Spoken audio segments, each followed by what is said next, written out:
نور خداست قرآن، دل را دواست قرآن.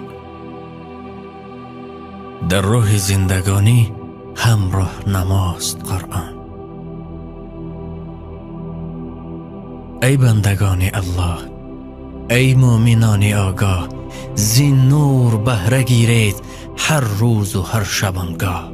گر همه خواهی مسلمان زیستن،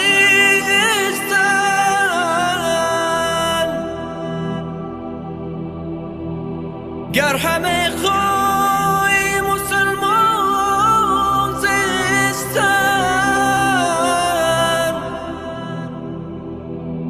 نیست ممکن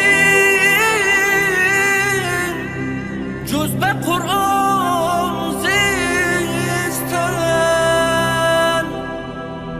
پیغام ذوالجلال است، دستور به زوال است، راه نجات انسان از ظلمت زلال است.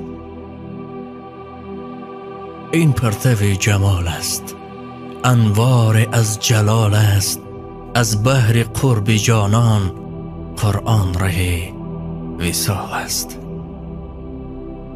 بحر است پر ز حکمت، بحر است پر ز حکمت، شعر است و هم طریقت. این مخزن الهی گنجینه حقیقت. نور خداست قرآن، دل را دواست قرآن.